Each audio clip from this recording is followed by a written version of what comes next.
उत्तराखंड का पहाड़ी क्षेत्र प्राचीन काल से ही रहस्य, रोमांच और विशालता को खुद में समेटे बाहरी दुनिया के लिए आकर्षण का केंद्र रहा है। भौगोलिक दृष्टि से इसके कुछ हिस्से बेहद खूबसूरत दृश्य उत्पन्न करते हैं। प्राचीन काल से ऋषि मुनियों की तपस्थली रहा यह क्षेत्र इसकी पहाड़ी भुजाओं के मध्य बहती कुछ विश्व की विशाल और पवित्र नदियों के प्रवाह से आकार पाता है।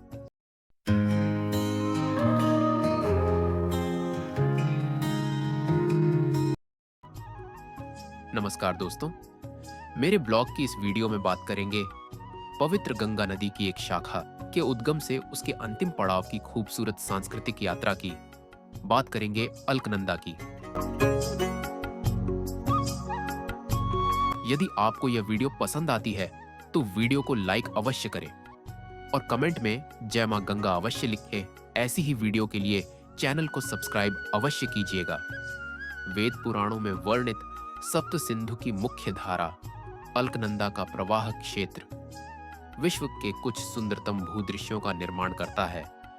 उत्तराखंड के चमोली जनपद का उच्च हिमालय क्षेत्र आमतौर पर जनशून्य ही रहा है, जहां प्रकृति ने मुक्त भाव से अपना सौंदर्य बिखेरा है।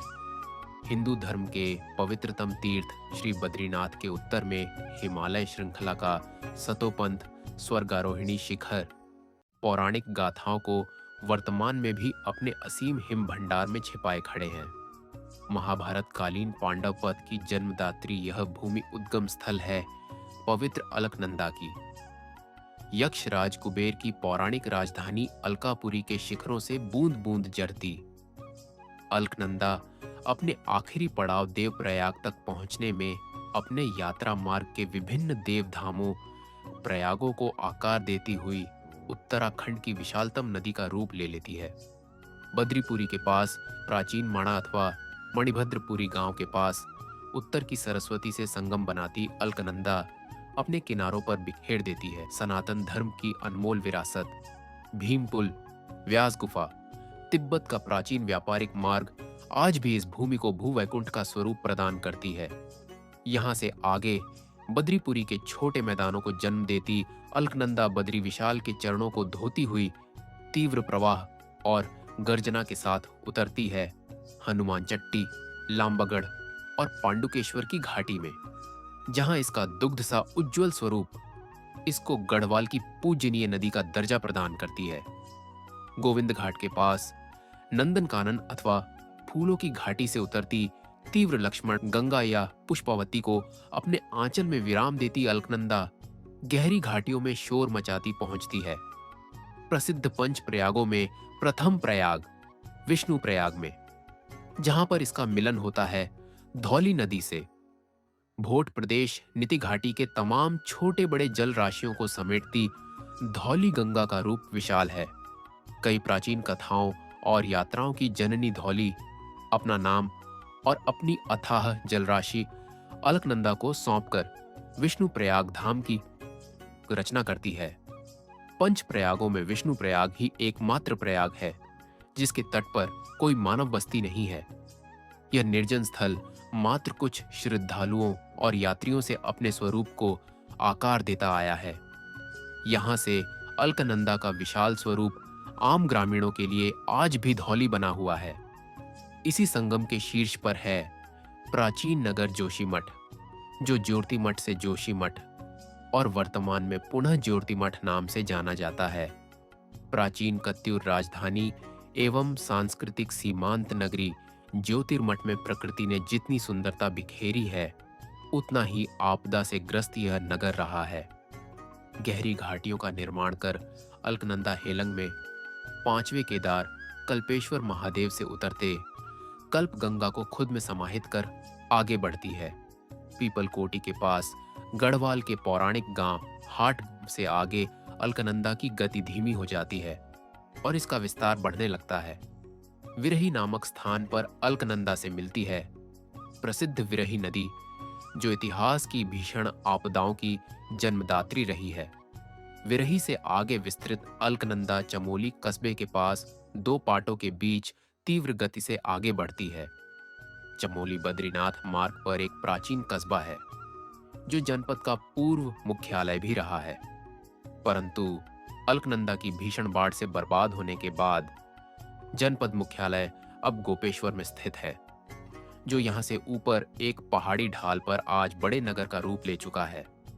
प्रसिद्ध गोपीनाथ महादेव की स्थली गोपेश्वर बद्री केदार मार्ग का मुख्य बिंदु भी है। यहाँ का मौसम पूरे वर्ष एक सा रहता है और यहाँ से ही चतुर्थ केदार श्री रुद्रनाथ जाने के लिए पैदल मार्ग आरंभ होता है। चमोली से आगे बालखिला नदी कुहेद्दा नदी का जल ग्रहण कर और अपने तटों पर कुछ छोटे मैदानों का निर्माण कर अलकनंदा पहुंचती है। पंच प्रयागों में द्वितीय प्रयाग नंद प्रयाग त्रिशूल पर्वत श्रेणी के पत्तल से उद्गम पाती नंदाकिनी नदी यहाँ पर अलकनंदा से संगम बनाती है। पूर्व में नंद प्रयाग संगम के पास स्थित था, परंतु अलकनंदा की भीषण बाढ़ में तबाह होकर इसके नगरी को संगम स्थल से ऊपर बसाया गया है। उत्तराखंड के इतिहास की विभिन्न घटनाओं और आंदोलनों की जननी यह नगरी आज विस्तार लेकर एक बड़ा कस्बे का रूप ले चुकी है। नंद प्रयाग से आगे अलकनंदा बेहद खूबसूरत भूदृश्यों को जन्म देती हुई आकार की घाटी बनाती नागपुर क्षेत्र की निगोल नदी का जल ग्रहण कर पहुंचती है। तृतीय प्रयाग कर्णप्रयाग। कर्णप्रयाग प्राचीन नगर है जो महाभारत कालीन राजा कर्ण और मां उमा को समर्पित है। यहाँ पर विशाल संगम स्थल एक सुंदर रूप प्रदर्शित करता है। कुमाऊं गढ़वाल के बीच एक पुल का काम करता यह नगर कुछ महत्वपूर्ण धार्मिक स्थलों का संगम स्थल भी है। कर्णप्रयाग से अलकनंदा संकीर्ण घाटी से बहती हुई गौचर के मैदानों के मध्य बहती है। छोटी बड़ी जलधाराओं को समाहित करती अलकनंदा विशाल स्वरूप ग्रहण करने लगती है। चतुर्थ प्रयाग रुद्र प्रयाग में केदारनाथ घाटी से उद्गम पाती मंदाकिनी का शोर और प्रवाह अलकनंदा के विशाल स्वरूप में विराम पाता है। यहाँ पर पहाड़ी संस्कृति का अलग ही स्वरूप देखने को मिलता है। सहसा विष्णु लोक से शिव लोक में प्रवेश का आभास होने लगता है। लगातार वी आकार की घाटी बनाती अलकनंदा पहुंचती है श्रीनगर, जहां पर इसका सबसे विस्तृत स्वरूप आकार लेता है। प्राचीन नगर और गढ़वाल के राजवंश की राजधानी रहा श्रीनगर आज एक मुख्य नगर का रूप ले चुका है। अलकनंदा की भीषण बाढ़ से कई बार उजड़ने पर भी यह नगर आज भी लगातार विकासशील है। प्रसिद्ध मंदिरों, धार्मिक स्थानों के लिए प्रसिद्ध श्रीनगर आज आधुनिक नगर का रूप लेता जा रहा है। अलकनंदा श्रीनगर से विस्तृत रूप में बहती हुई पहुंचती है अपने आखिरी पड़ाव देवप्रयाग में।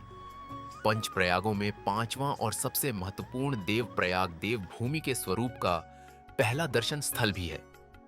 अलकनंदा के शांत परंतु विशाल स्वरूप और गंगोत्री से आती भागीरथी के चंचल स्वरूप का मिलन ही पांचवें प्रयाग को जन्म देता है और यहां पर जन्म लेती है विश्व की सबसे पवित्र नदी गंगा।